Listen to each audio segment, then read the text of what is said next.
Hello friends, എഫക്ട്സിൻ്റെ പുതിയ വീഡിയോയിലേക്ക് എല്ലാവർക്കും സ്വാഗതം. അപ്പോൾ ഇന്നത്തെ ക്ലാസ് എന്ന് പറയുന്നത് ഒരു ചെറിയൊരു സോഫ്റ്റ്വെയറാണ്. ഹാൻഡ് ബ്രേക്ക് എന്നാണ് ഈ സോഫ്റ്റ്വെയറിൻ്റെ പേര്. അപ്പോൾ നമുക്കിപ്പോൾ പ്രീമിയറും ആഫ്റ്റർ എഫക്റ്റിലൊക്കെ ചെയ്യുമ്പോൾ അതിൽ വരുന്ന ഔട്ടെന്ന് പറയുന്നത് വലിയ ക്വാളിറ്റി സൈസിലുള്ള ഒരു ഔട്ടായിരിക്കും. അപ്പോൾ അതിന് നമുക്കങ്ങനെ കംപ്രസ് ചെയ്ത് ക്വാളിറ്റി ലോസ് ആവാതെ കംപ്രസ് ചെയ്ത് അങ്ങനെ ഔട്ട് എടുക്കുക എന്നുള്ളതാണ് ഇന്നത്തെ ക്ലാസ് എന്ന് പറയുന്നത്. അപ്പോൾ ഇതിലിപ്പോൾ വരുന്നത് നമുക്കിപ്പോൾ ഒരു 500 MB അല്ലെങ്കിൽ 100 MB ഒക്കെ ഉള്ളൊരു ഔട്ടായിരിക്കും. അപ്പോൾ അതിനെ നമുക്ക് കൺവേർട്ട് ചെയ്ത് 1 MB 5 MB ഒക്കെ ആക്കി എടുക്കാൻ പറ്റും. പക്ഷേ ക്വാളിറ്റി അങ്ങനെ ലോസ് വരുന്നില്ല. അതുപോലെ നമുക്ക് വാട്സപ്പ് വഴിയൊക്കെ ഷെയർ ചെയ്യാനും എളുപ്പത്തിൽ പറ്റുന്ന ഒരു ഫയൽ ഫോർമാറ്റ് ആയിരിക്കും. അപ്പോൾ നമുക്ക് വീഡിയോയിലേക്ക് മൂവ് ചെയ്യാം.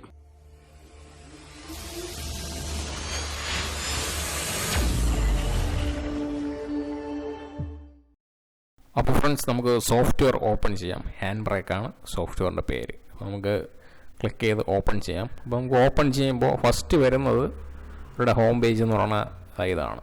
അപ്പോൾ ഇതിൽ ഫോൾഡറും ഉണ്ട്, അതുപോലെ തന്നെ ഫയൽ ഓപ്പണും ഉണ്ട്. നമുക്ക് ഇതിനകത്ത് ഇപ്പോൾ വീഡിയോ ഇമ്പോർട്ടും ചെയ്യാം, അതുപോലെ തന്നെ ഫയൽ ഡബിൾ ക്ലിക്ക് ചെയ്തുകൊണ്ടും നമുക്ക് വീഡിയോ അതിനകത്ത് അപ്ലോഡ് ചെയ്യാം. ഫസ്റ്റ് ഞാൻ എൻ്റെ ഒരു ഫോൾഡറിൽ എഫക്ട്സ് മിനി എന്നുള്ള ഒരു ചെറിയൊരു വീഡിയോ ഉണ്ട്. ആ ഒരു വീഡിയോ ആണ് ഞാൻ ചെയ്യുന്നത്. ഇപ്പോൾ അതിൽ 69.9 MB ആണ് ഇതിൻ്റെ ആക്ച്വൽ സൈസ് എന്ന് പറയുന്നത്. അപ്പോൾ ഇത് കൺവേർട്ട് ചെയ്യുമ്പോൾ നമുക്ക് എത്രയാവും നോക്കാം. അപ്പോൾ നമ്മൾ ഇമ്പോർട്ട് ചെയ്തു. അപ്പോൾ സ്കാനിങ് ഫയൽ എന്ന് പറഞ്ഞാൽ 100% വരെ കാണിക്കും.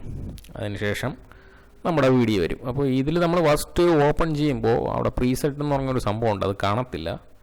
അപ്പോൾ അത് ഇൻസ്റ്റാൾ ചെയ്തതിന് ശേഷം അവിടെ ക്ലിക്ക് ചെയ്യണം. അപ്പോഴേ അതിൽ കൺവേർട്ട് ചെയ്യുന്ന ഓരോ ഓപ്ഷൻസും നമുക്ക് കാണാൻ പറ്റും. അപ്പോൾ ഈ പ്രീസെറ്റിൽ എടുക്കുമ്പോൾ പല ടൈപ്പ് ഉണ്ട്.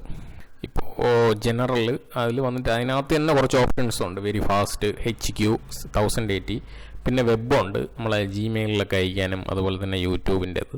പിന്നെ ഡിവൈസസ്, ഇതിൽ ആൻഡ്രോയിഡ്, ആപ്പിൾ, അങ്ങനെ ക്രോം, അങ്ങനെ കുറേ ഓപ്ഷൻസ് ഉണ്ട്. പിന്നെ ഞാൻ ചൂസ് ചെയ്യുന്നത് നമ്മുടെ പ്രൊഡക്ഷനിലാണ്, അതായത് പ്രൊഡക്ഷൻ. ഇപ്പോൾ ഇതിൽ പ്രൊഡക്ഷൻ മാക്സ്, പ്രൊഡക്ഷൻ സ്റ്റാൻഡേർഡ്, 1080, അങ്ങനെ 540 പിക്സലുണ്ട്. ഞാൻ പ്രൊഡക്ഷൻ മാക്സ് ആണ് സെലക്ട് ചെയ്യണം. എന്നിട്ട് ഇവിടെ നമ്മൾ അവിടെ വന്നിട്ട് വീഡിയോയിൽ സെലക്ട് ചെയ്യണം. അവിടെ നമുക്ക് കോൺസ്റ്റൻറ്റ് ക്വാളിറ്റി എന്ന് പറഞ്ഞ് കിടക്കുന്നുണ്ടല്ലേ ബാർ.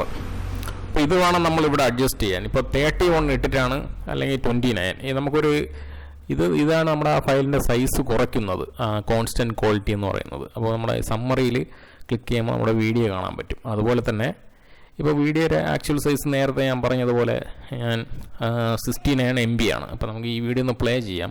ഇതിപ്പോൾ വീഡിയോ വന്നിട്ട് 1080p ക്വാളിറ്റിയിലുള്ള ഫുൾ HD വീഡിയോ ആണ്. അതിന് നമുക്ക് വീഡിയോ കാണുമ്പോൾ തന്നെ അറിയാം അതിൻ്റെ ഒരു ക്വാളിറ്റി. അപ്പോൾ ഇതിനെയാണ് നമ്മളിന്ന് കൺവേർട്ട് ചെയ്ത് എത്ര ഔട്ട് സൈസ് കിട്ടുമെന്ന് നമുക്ക് കൺവേർട്ട് ചെയ്ത് നോക്കാം. നമുക്ക് സോഫ്റ്റ്വെയറിലോട്ട് തിരിച്ചു വരാം. ഇതിൽ നമുക്ക് അറിഞ്ഞിരിക്കേണ്ട കുറച്ച് സെറ്റിങ്സുകളുണ്ട്. ഇപ്പോൾ നമ്മൾ വീഡിയോയിൽ ഓപ്ഷനിലോട്ട് വരിക. വീഡിയോയിലെ ഓപ്ഷനിലോട്ട് വന്നിട്ട് ഫ്രെയിം റേറ്റ്, ഇതൊന്നും നമ്മൾ ചേഞ്ച് ചെയ്യാതിരിക്കുക. ഫ്രെയിം റേറ്റ് നമുക്ക് ചേഞ്ച് ചെയ്യാനുള്ള ഓപ്ഷൻ ഉണ്ടെങ്കിലും നമ്മളിപ്പോൾ എഡിറ്റ് ചെയ്ത് വന്ന വീഡിയോയിൽ ആ ഒരു കോൺസ്റ്റൻറ്റ് ഫ്രെയിം റേറ്റ് തന്നെ കൊടുക്കുക. അതുപോലെ വീഡിയോ കോഡായാലും ഇപ്പം എടുത്തിരിക്കുന്ന ഔട്ട് ഏതാണ് ആ ക്വാളിറ്റി തന്നെ കൊടുക്കുക. ആ കോൺസ്റ്റൻറ്റ് ക്വാളിറ്റി മാത്രം ചേഞ്ച് ചെയ്താൽ മതി. ഇനി നമുക്കൊരു ഫയൽ എങ്ങനെ സേവ് ചെയ്യണമെന്ന് നോക്കാം. ബ്രൗസിൽ പോയിട്ട് ക്ലിക്ക് ചെയ്യുക. ബ്രൗസ് ക്ലിക്ക് ചെയ്യുമ്പോൾ തന്നെ നമുക്കൊരു വിൻഡോ ഓപ്പൺ ആയിട്ട് വരും. നിങ്ങൾക്ക് എവിടെയാണ് ഫയൽ പാത്ത് സേവ് ചെയ്ത് ഇടാനുള്ളത് ആ ഒരു ഇതാണ് കൊടുക്കാനുള്ളത്, പാത്ത്, സേവ് പാത്ത്. ഇപ്പം ഞാൻ എൻ്റെ എഫക്ട്സ് മിനിയുടെ ആ ഒരു പേര് തന്നെ കൊടുത്തു. എന്നിട്ട് സേവ് ചെയ്യുക. സേവ് ചെയ്തതിന് ശേഷം നമ്മുടെ ടോപ്പിൽ സ്റ്റാർട്ട് എൻകോഡ് എന്ന് പറഞ്ഞൊരു ഓപ്ഷൻ ഉണ്ട്, അത് ക്ലിക്ക് ചെയ്യുക. അപ്പോഴത്തേക്കും കൺവേർഷൻ സ്റ്റാർട്ട് ചെയ്യും. അതുപോലെ തന്നെ ഇതിൻ്റെ താഴെ നമുക്ക് നോക്കുമ്പോൾ തന്നെ എത്ര ടൈം എടുക്കും എന്നുള്ളതിൻ്റെയൊക്കെ ഡീറ്റെയിൽസ്, പ്രിപ്പയറിംഗ് ടു എൻകോഡ് എന്ന് പറഞ്ഞൊരു സംഭവം വരും. അതിനുശേഷം എത്ര ടൈം എടുത്തു ഇത് ചെയ്യാൻ വേണ്ടിയിട്ട്, അതുപോലെ തന്നെ ടൈം റിമൈനിങ് എത്രയാണെന്നുള്ളതൊക്കെ അവിടെ കാണിക്കും. അപ്പോൾ നമ്മുടെ ആ ഫയൽ കൺവേർട്ട് ചെയ്ത ഫയൽ തന്നെ നമ്മളെ ഫോൾഡറിൽ ചെറുതായിട്ട് വന്നു. ഫയൽ കൺവേർട്ട് ഫയൽ എന്ന് പറഞ്ഞ എഫക്ട്സ് മിനിയുടെ ഒരു ഫോൾഡറിൽ ആ ഒരു വീഡിയോ കൺവേർട്ട് ആയിട്ടുണ്ട്. അപ്പോൾ നമുക്ക് ഇതിൻ്റെ പ്രോപ്പർട്ടി നോക്കുമ്പോൾ തന്നെ അറിയാം. ഇപ്പോൾ നേരത്തെ വീഡിയോ എന്ന് പറയുന്നത് ഞാൻ ഇമ്പോർട്ട് ചെയ്ത വീഡിയോ 60 MB യും ഇപ്പോൾ നമുക്ക് കിട്ടിയ വീഡിയോ 1.06 MB ആണ്. അപ്പോൾ എന്തുമാത്രം ഡിഫറൻസ് ഉണ്ടെന്ന് നമുക്ക് കാണുമ്പോൾ തന്നെ അറിയാം. അതുപോലെ തന്നെ വീഡിയോ പ്ലേ ചെയ്യുമ്പോൾ അതിൻ്റെ ഒരു ക്വാളിറ്റി ലോസ് എന്ന് പറഞ്ഞ സംഭവം വന്നിട്ടേ ഇല്ല.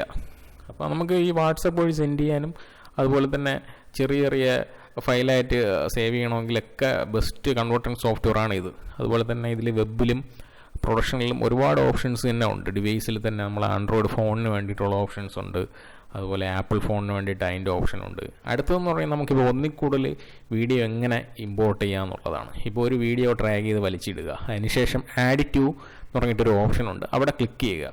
അപ്പോൾ എന്തെങ്കിലും ആ ക്യൂവിൻ്റെ അവിടെ 1 എന്ന് പറഞ്ഞ് ബ്രാക്കറ്റിനകത്ത് വരും. അതിനുശേഷം മാത്രമേ അടുത്ത വീഡിയോ നമ്മൾ ഡ്രാഗ് ചെയ്ത് ഇടാവൂ. അടുത്തിന് വീണ്ടും ഒരു രണ്ടാമതും ഒരു വീഡിയോ ഇടുകയാണ്, മൂന്നാമതും ഒരു വീഡിയോ ഇടുകയാണ്. അപ്പം നമ്മൾ ആഡ് ടു ക്യൂ ആ ഒരു ഓപ്ഷൻ കൊടുത്തതിന് ശേഷം മാത്രമേ നമ്മൾ ഡ്രാഗ് ചെയ്തിടാവൂ. കണ്ടില്ലേ? ഇനി ഒരു മൂന്നാമത് ഒരെണ്ണം കൂടെ കൊടുക്കുകയാണ് ഞാൻ. അപ്പോൾ അതിനെ അപ്പോൾ 3 പറഞ്ഞ് അവിടെ വന്നു. എന്നിട്ട് മാത്രമേ നമ്മൾ ഇതിനകത്ത് ഇമ്പോർട്ട് ചെയ്യാവൂ. മെയിനായിട്ടൊരു കാര്യം ശ്രദ്ധിക്കേണ്ടത്, നമ്മൾ ആ ഫയൽ എപ്പോഴും .mp4 എന്ന് സേവ് ചെയ്യുക അവിടെ തന്നെ, ഫയൽ നെയിമിൽ സേവ് ആസ് ചെയ്യുമ്പോൾ. അല്ലെങ്കിൽ വേറെ ഫോർമാറ്റിൽ കൺവേർട്ട് ചെയ്ത് വരും. തീർച്ചയായും നല്ലൊരു സോഫ്റ്റ്വെയർ ആണ്. ഞാൻ കോമൺലി യൂസ് ചെയ്യുന്ന എൻ്റെ ഒരു ഫേവറേറ്റ് സോഫ്റ്റ്വെയർ ആണ്. നിങ്ങൾ ട്രൈ ചെയ്ത് നോക്കുക. അപ്പോൾ ഫ്രണ്ട്സ്, എഫക്ട്സിൻ്റെ വീഡിയോ ഇഷ്ടപ്പെട്ടെങ്കിൽ ലൈക്ക് ചെയ്യുക, ഷെയർ ചെയ്യുക, കമൻറ്റ് ചെയ്യുക, സബ്സ്ക്രൈബ് ചെയ്യുക, കൂടെ ആ ബെൽ ബട്ടനും കൂടെ അമർത്തുക.